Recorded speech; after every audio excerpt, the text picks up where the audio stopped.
Soy David Cot, presentador de La Historia de España, y este es el episodio 17, llamado Recaredo y la conversión de los visigodos. En este episodio te hablaré sobre la conversión de los visigodos al catolicismo con Recaredo y el Tercer Concilio de Toledo, y cómo era la iglesia, administración y fiscalidad en época visigoda. Suscríbete en YouTube y podcast a La Historia de España, presentada por David Cot. La cuestión religiosa de los godos. Dejamos el episodio 16, Leovigildo y la construcción del reino visigodo, con la muerte del rey Leovigildo y la sucesión de su fiel hijo Recaredo.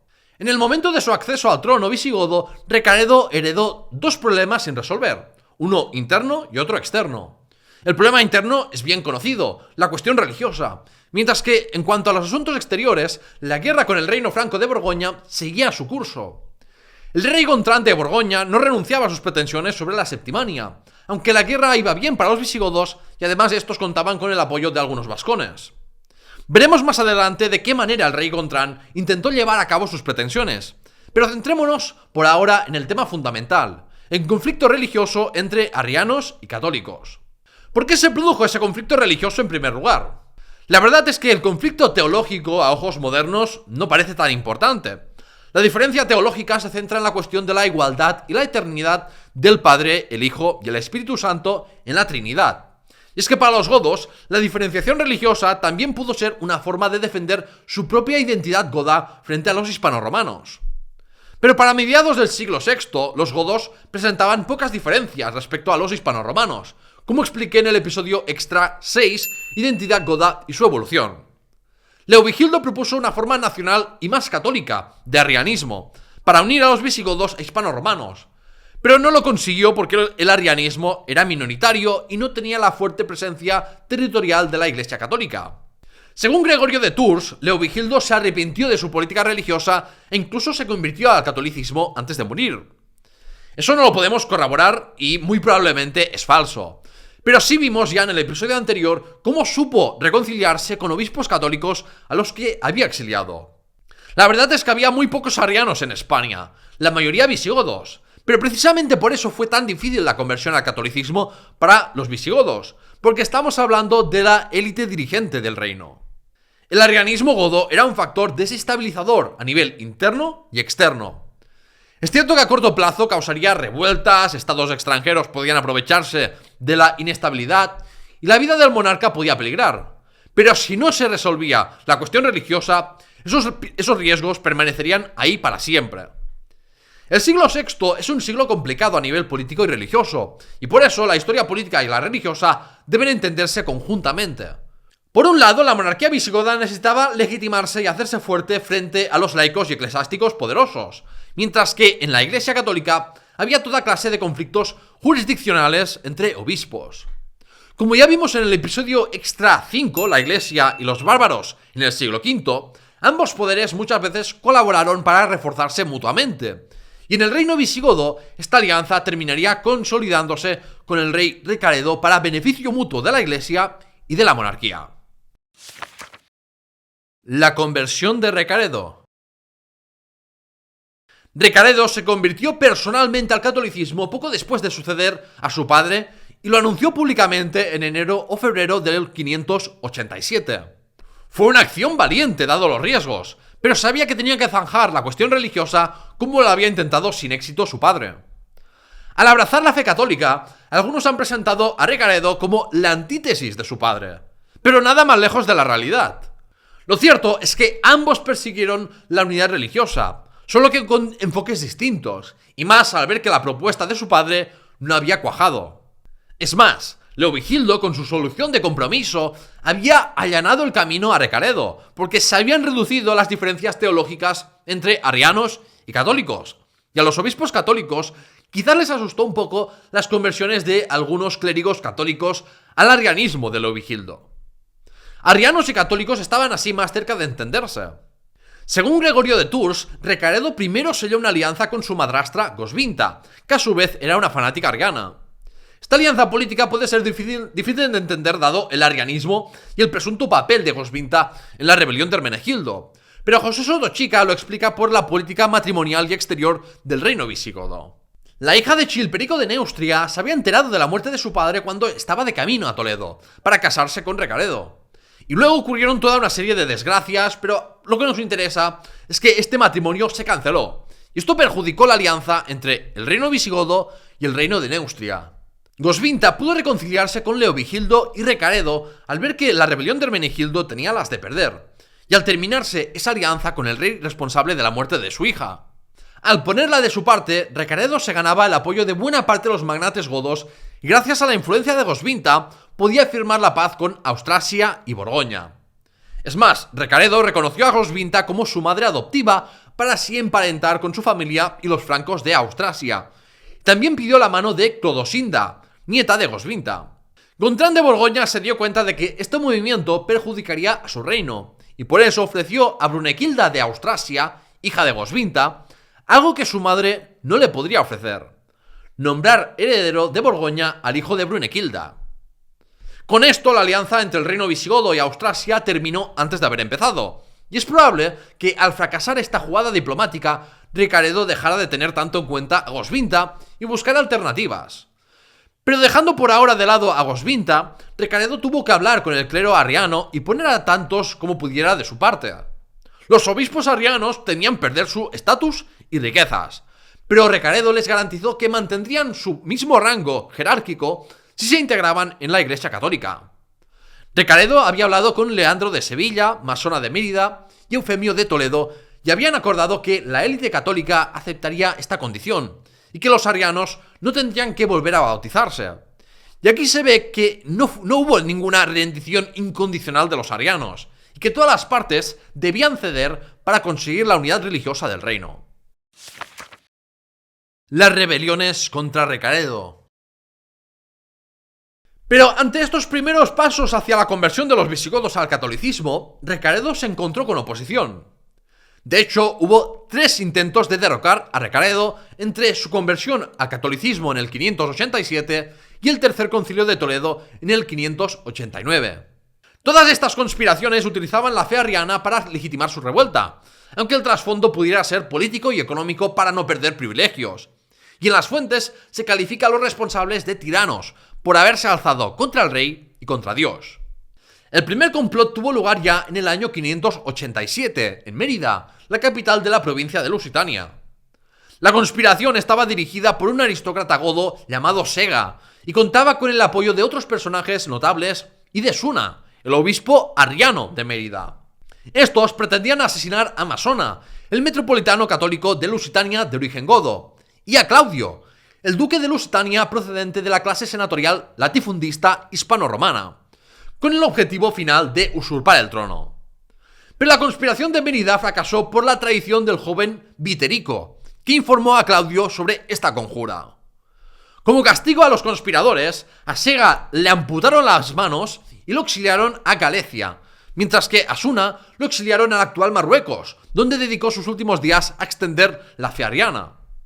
Viterico se ganó así la confianza de Claudio y del rey. Esto es irónico, porque este chivato luego ejecutó al hijo de Recaredo y se hizo con el trono, como veremos más adelante. La segunda conspiración se preparó en Toledo, y tuvo como implicados al obispo arriano de la sede regia y a la anciana Goswinta, que estaba molesta de ver cómo su papel político se había vuelto secundario. Quizás tuvo algo que ver el hecho de que Recaredo se había casado con Vado, una mujer de origen humilde, si fue de verdad la madre del heredero Liuba II. Así que las pretensiones de Goswinta de reforzar los lazos familiares con la dinastía de Leovigildo fracasaron. Sin embargo, este intento de golpe palaciego fue descubierto, el obispo terminó exiliado y Goswinta murió poco después, posiblemente de muerte natural, porque esta reina viuda ya había enterrado a 2 reyes. La tercera conspiración sí que fue más grave, porque fue un conflicto militar y contó con el respaldo del rey Gontrán de Borgoña. El obispo arriano de Narbona y 2 condes de Septimania lideraron la rebelión, pero la principal amenaza era externa. Un ejército numeroso de Borgoña asedió Carcasona, una de las ciudades clave de la Septimania, y el rey Recaredo envió allí al leal duque de Lusitania para reprimir la rebelión y repeler la invasión franca. El duque Claudio preparó una emboscada y los francos cayeron como pardillos. Así fue como, a decir de Isidoro de Sevilla, los visigodos obtuvieron la mayor victoria jamás lograda por ellos, matando a 5.000 francos y capturando a 2.000 de ellos, según alguien que no sentía nada de simpatía por los godos como Gregorio de Tours. O sea que si incluso las fuentes francas reconocen el descalabro, debió ser realmente una victoria goda espectacular. Con ello, Gontran tuvo que renunciar a sus pretensiones sobre la narbonense goda y la revuelta fue rápidamente reprimida. Esta gran victoria reforzó mucho la posición de Recaredo y le dio la popularidad suficiente como para oficializar la conversión de los visigodos al catolicismo. El Tercer Concilio de Toledo y la conversión de los visigodos. Tras esta victoria y después de haber aplastado la mayor parte de la oposición interna, el rey Recaredo se sintió lo suficientemente seguro como para convocar el concilio más importante que tuvo la Hispania visigoda, el Tercer Concilio de Toledo. El 4 de mayo del 589 se inauguró el Tercer Concilio de Toledo, con 3 días de oración y de ayuno. Leandro de Sevilla, Masona de Mérida y Eufemio de Toledo habían organizado y realizado todos los preparativos de este concilio, y reunieron a más de 60 sedes episcopales de toda España. Incluso aparece por primera vez el obispo de Pamplona.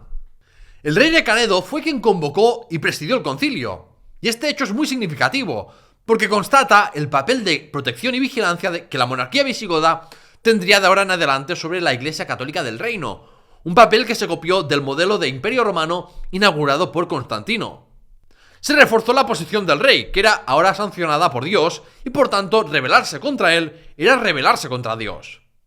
Entonces, el 8 de mayo, Recaredo hizo pública una declaración en la que afirmaba que el rey y los godos abjuraban de la herejía arriana y abrazaban el catolicismo, aceptando así las resoluciones de los 4 concilios ecuménicos.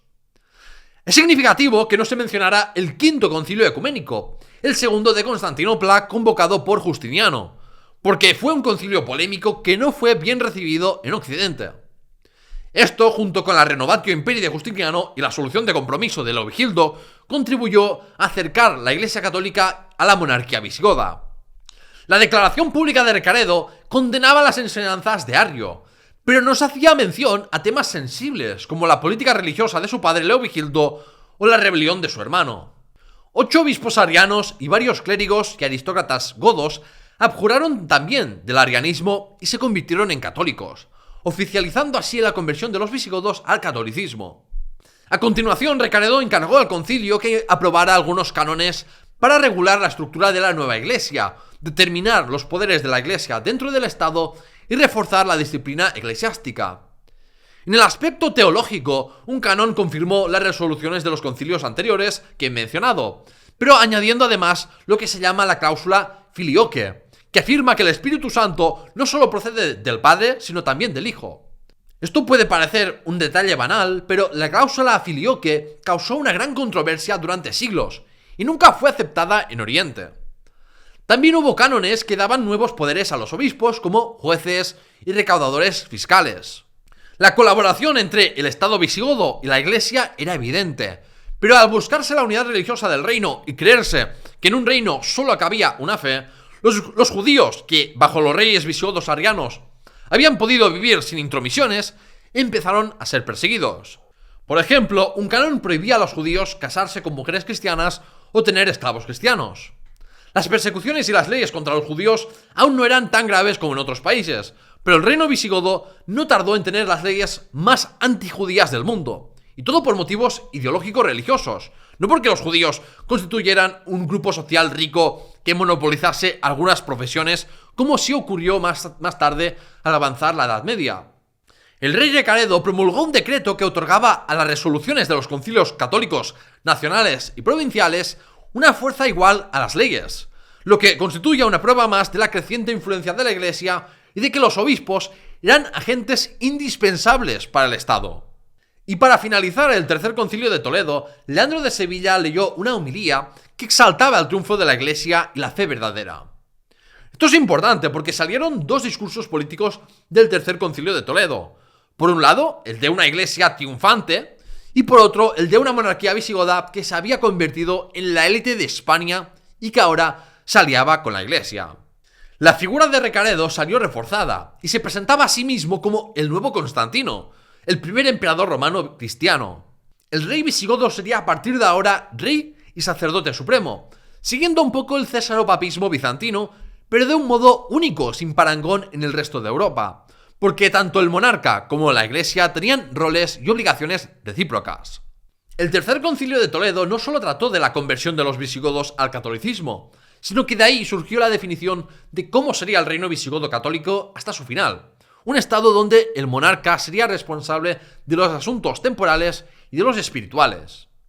En el reino visigodo católico, el monarca era el responsable de la salud espiritual del pueblo, y a la iglesia se le otorgaban muchas funciones civiles, una confirmación de una tendencia que ya se estaba viendo desde el siglo IV. Es más, los concilios serían a partir de entonces un punto de encuentro entre el monarca, los obispos y la aristocracia para discutir temas religiosos y de gobernanza. Es cierto que el rey podía legislar sin la iglesia, pero con su apoyo reforzaba más su legitimidad al estar sus leyes inseparablemente ligadas a la fe. Con esta nueva forma de gobierno, la monarquía y la iglesia se apoyaban mutuamente, y la idea era mantener así contenidas las ambiciones autonomistas de los poderes locales del reino y las luchas entre facciones políticas, aunque como veremos esto no terminó de funcionar.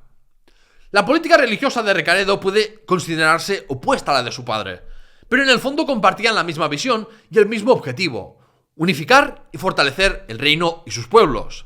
Leovigildo se había presentado como jefe de la Iglesia Nacional Arriana, y Recaredo hacía lo mismo pero con la Iglesia Católica.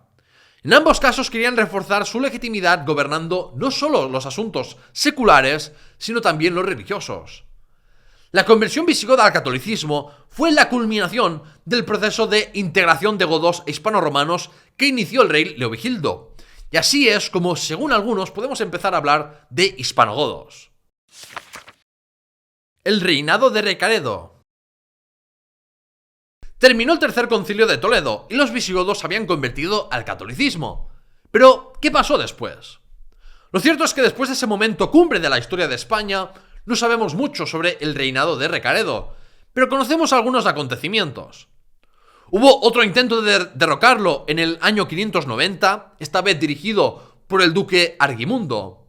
La conspiración sería reprimida, los conjurados fueron ejecutados, y antes de eso el duque Argimundo fue torturado, se le cortó la mano derecha y fue exhibido por todo Toledo. Muchos han especulado sobre las características de esta revuelta, pero todo parece indicar que no fue por causas religiosas y que el escenario de la rebelión fue Galicia, recién arrebatada a los suevos. Puede que Argimundo fuera de origen suevo y que quisiera restaurar el reino suevo. Y si esto fuera así, significaría que la incorporación del reino suevo no fue tan súbita como las crónicas lo pintan, y por eso los godos tuvieron que mantener una presencia militar fuerte en Galicia. Esto ya lo expliqué en el episodio La historia del reino suevo de Galicia, donde hago un repaso completo a la historia política del reino suevo. Asegúrate de escucharlo si te interesa. Por otro lado, valiéndose del rico tesoro visigodo, gracias a las conquistas y confiscaciones de su padre, Recaredo pudo llevar a cabo una política más generosa para devolver propiedades a aquellos que habían sufrido confiscaciones bajo su padre, además de hacer donaciones a la Iglesia Católica y de dar limosnas al pueblo llano. Esto contrasta con el estilo autoritario del gobierno de Leovigildo, pero en líneas generales las políticas de Recaredo eran continuistas y perseguían el objetivo de centralizar el poder y de reforzar la monarquía como había hecho su padre. En cuanto a la política exterior, además de las relaciones con los francos que ya he comentado al principio del episodio, tenemos la cuestión de la España bizantina. Recaredo intentó involucrar al Papa Gregorio Magno para fijar las fronteras de la provincia de España, además de a los obispos más importantes de la zona, el de Cartagena y Málaga, que mostraron una actitud claramente pro-goda, y por eso uno fue desterrado y asesinado en Constantinopla y el otro depuesto. En las cartas de toda la época del reino visigodo católico, el rey y los obispos hispanos muestran una actitud cada vez más distante y desafiante respecto al pontífice de Roma, porque Roma estaba controlada por el emperador de Constantinopla y sus actuaciones eran vistas como una injerencia extranjera. La vía diplomática fracasó, y Recaredo tampoco tuvo éxito a nivel militar en el sureste peninsular. El patricio Comenciolo había ascendido rápidamente hasta convertirse en uno de los hombres más poderosos del Imperio bizantino, pero cayó en desgracia tras unas derrotas y por eso fue enviado a la periférica provincia de España. En ese entonces el reino visigodo estaba agitado por la conversión de Recaredo y la guerra en Septimania, así que Comenciolo se aprovechó de la situación y derrotó a los godos en la actual provincia de Granada, victoria que le valió su rehabilitación política en Oriente. Viterico y Gundemaro. Si has llegado hasta aquí, te animo a suscribirte al programa de YouTube y podcast. Si no lo estás ya, únete al Discord para charlar conmigo y otros aficionados a la historia y apóyame en patreon.com/lahistoriahispana para que puedas seguir con mi divulgación. Dejando eso de lado, Recaredo murió en el 601 y le sucedió su único hijo, Liuba II, que entonces tenía 18 años. Sabemos poco de él, pero seguramente el hecho de que su madre no tuviera sangre noble afectara a su legitimidad, al no tener así una aristocracia que lo apoyara por parte de madre. Liuba II no tuvo la oportunidad de demostrar ser un buen rey y guerrero, porque el mismo Viterico, que había destapado una conspiración contra su padre, dio un golpe de estado contra Liuba II en el 603. Primero le cortó la mano para inhabilitarlo como rey, y al cabo de unas semanas Viterico se aseguró de que no le causaría problemas en un futuro ejecutándole. Así fue como se derrumbó la dinastía de Leovigildo como dinastía gobernante, para que veas qué difícil es construir, pero qué fácil es destruir. Pese a los esfuerzos de Leovigildo y Recaredo de poner el poder y riqueza de su dinastía muy por encima de los demás godos, al final esto evidencia que el rey godo era uno más de entre los aristócratas y por eso ningún monarca visigodo pudo consolidar una dinastía hereditaria durante mucho tiempo. Y de hecho, este golpe de estado abrió lo que sería la tónica general de todo el siglo VII en el reino visigodo, un siglo caracterizado por las luchas de poder y el frágil equilibrio entre la monarquía, aristocracia y clero. Volviendo a Viterico, de lo poco que sabemos de su reinado es de sus campañas contra los bizantinos de España. Viterico conquistó algunas plazas fuertes, pero a decir de José Soto Chica, sus éxitos no fueron muy reseñables, teniendo en cuenta los grandes problemas internos que tenía el imperio bizantino en aquellos momentos. Aparte de eso, Viterico concertó el matrimonio de una de sus hijas con el rey de Borgoña, pero el matrimonio se anuló cuando su hija ya había llegado allí, y encima los muy caraduras le arrebataron la dote. Esto enfureció a Viterico e intentó formar una coalición contra Borgoña, pero todo quedó en nada. Más importante es que a nivel interno había una silenciosa pero fuerte oposición a Viterico por buena parte de la nobleza y clero. Conocemos por las cartas conservadas la persecución que sufrió por su lealtad a Recaredo y a Liuba II el conde búlgar de Septimania. Así que es normal que con las acciones indignas de un usurpador hecho rey como Viterico, este tuviera muchos enemigos. Por eso en el 610 el rey Viterico fue asesinado durante un banquete por algunos de los mismos hombres que lo habían llevado al poder. Un final merecido, según Isidoro de Sevilla, porque murió por la espada como él había ordenado matar al joven Liuba II. Tanto odio levantó Viterico que su cadáver fue arrastrado por las calles de Toledo, un escarnio público que no tuvo parangón en la historia del reino visigodo. Su sucesor fue Gundemaro, duque de la Narbonense, y este desplegó una política claramente contraria al fortalecimiento regio, porque para eso lo habían hecho rey. Sabemos que Gundemaro lanzó campañas contra las posesiones bizantinas del sureste de España y contra la independiente región de Asturias. Pero el hecho más importante de su breve reinado fue que celebró un concilio provincial en el que se reconoció que la sede metropolitana de la provincia de Cartaginense era Toledo y no Cartagena, que estaba en manos bizantinas en aquellos momentos. Esta decisión se enmarca dentro de las medidas de presión goda sobre los bizantinos, en la línea de la creación de nuevos obispados cercanos a la frontera greco-gótica o a las misiones militares y diplomáticas contra la España bizantina. Finalmente, tras apenas 2 años de gobierno, Gundemaro falleció por causas naturales en el año 612 y sería sucedido por Sisebuto, del que hablaré en el próximo episodio. La Iglesia en época goda. En época goda, la organización territorial de la Iglesia en España seguía a grandes rasgos la división provincial romana, pero se habían producido cambios ante los cambios políticos del mundo posromano y las disputas territoriales entre obispos. El reino visigodo tenía 6 provincias eclesiásticas: la cartaginense con 22 obispados, la tarraconense con su metrópoli Tarragona y 15 obispados, la Bética con su metrópoli en Sevilla y 10 obispados, la Lusitania con metrópoli en Mérida y 13 obispados, la Galicia con metrópoli en Braga y 10 obispados, y la Narbonense con metrópoli en Narbona y 8 obispados. Toledo, como era la capital del reino y Cartagena estaba en manos bizantinas, se convirtió en la sede metropolitana de la cartaginense, y además, hacia finales del siglo VII, se alzó sobre todas las demás diócesis de España. Tras el Tercer Concilio de Toledo, a la jerarquía eclesiástica se le otorgó atribuciones como parte del cobro de impuestos, el rol de jueces a los obispos en cuestiones religiosas y mixtas, control de los funcionarios, voz y voto en el nombramiento de autoridades y jueces, además de un aumento de las rentas y propiedades de la Iglesia y demás ventajas fiscales. A esto se le suma el hecho de que los obispos tenían un gran poder sobre las ciudades. Por eso no es raro que hubiera trasvases de funcionarios del mundo laico al eclesiástico y viceversa. Es decir, como ya he comentado extensamente antes, la Iglesia y los concilios generales y provinciales eran instrumentos de gobierno para el reino visigodo. Sabemos que las tierras de la Iglesia estaban también sujetas a pagar impuestos, porque tenían población servil que trabajaba esas tierras, como pasaba con los terratenientes.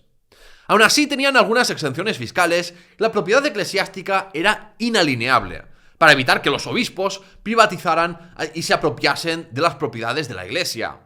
La Iglesia estaba diseñada para seguir creciendo, y esa creciente riqueza permitía a los obispos llevar a cabo acciones de caridad, heredadas del evergetismo romano, que era un mecanismo de cohesión social para paliar las necesidades de los más pobres, los huérfanos y enfermos.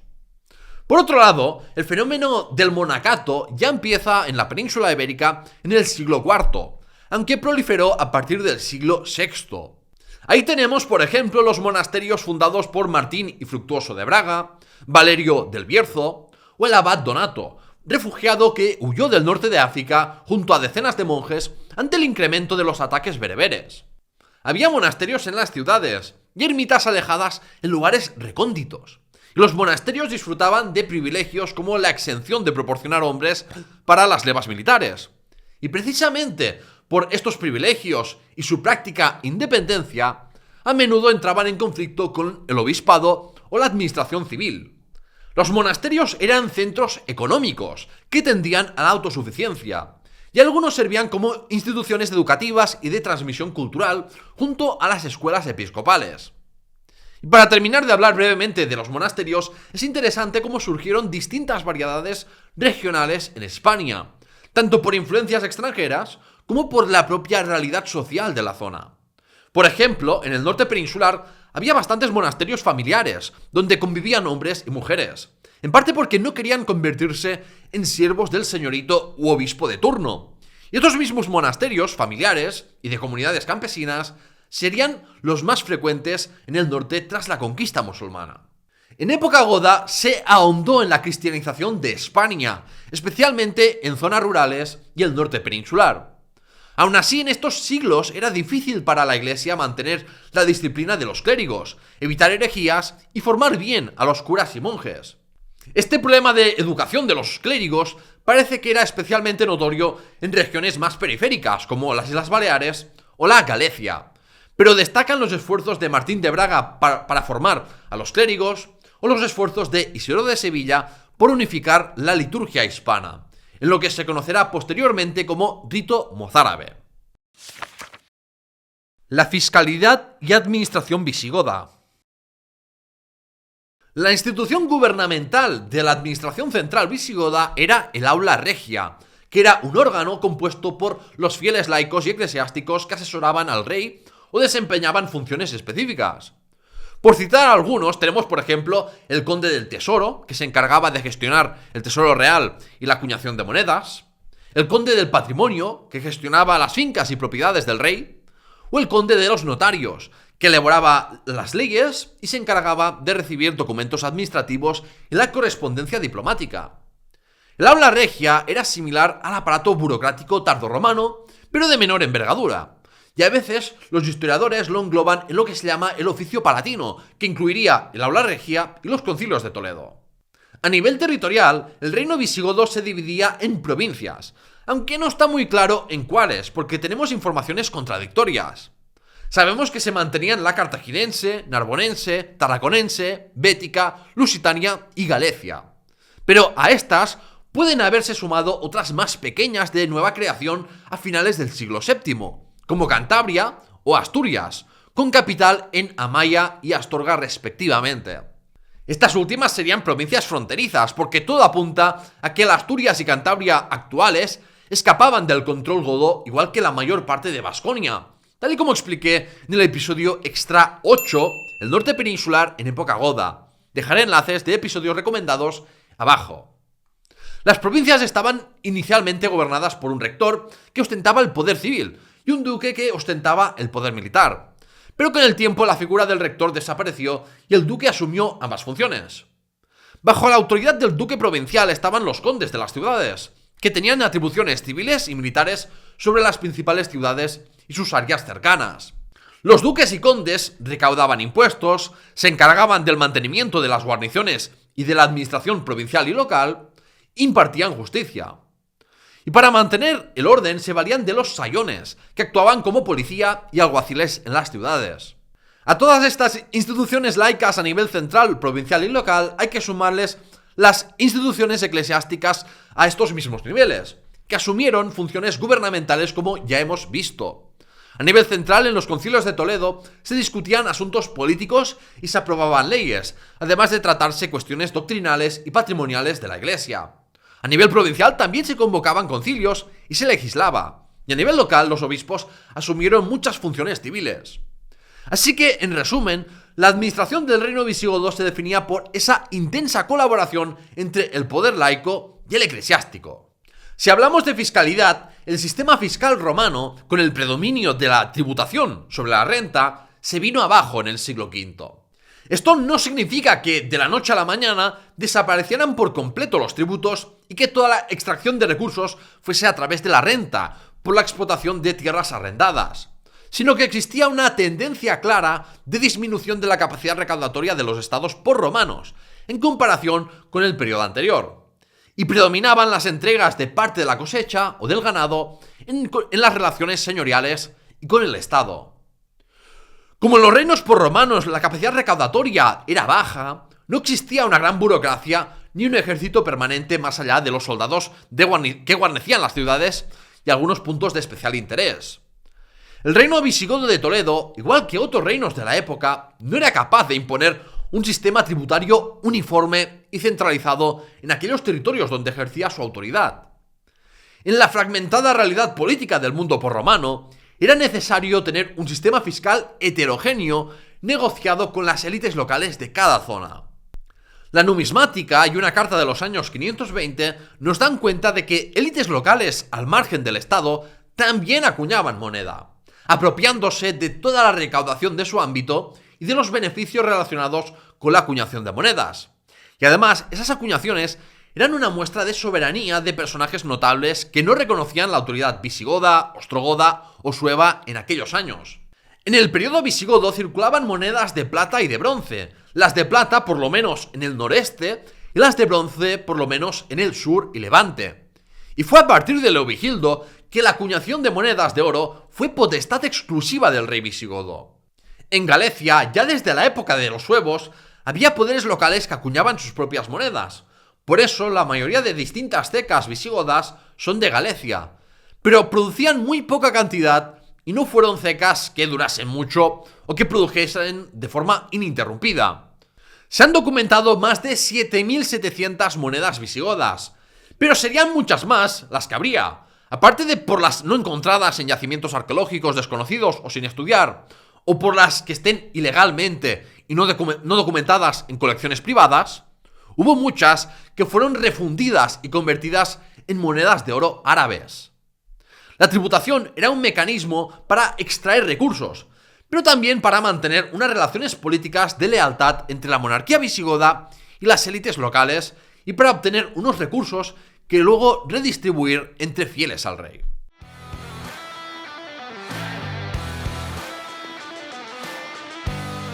¡El veredicto! En el veredicto de hoy quiero discutir un poco más las consecuencias a largo plazo de la alianza entre el Estado visigodo y la Iglesia católica.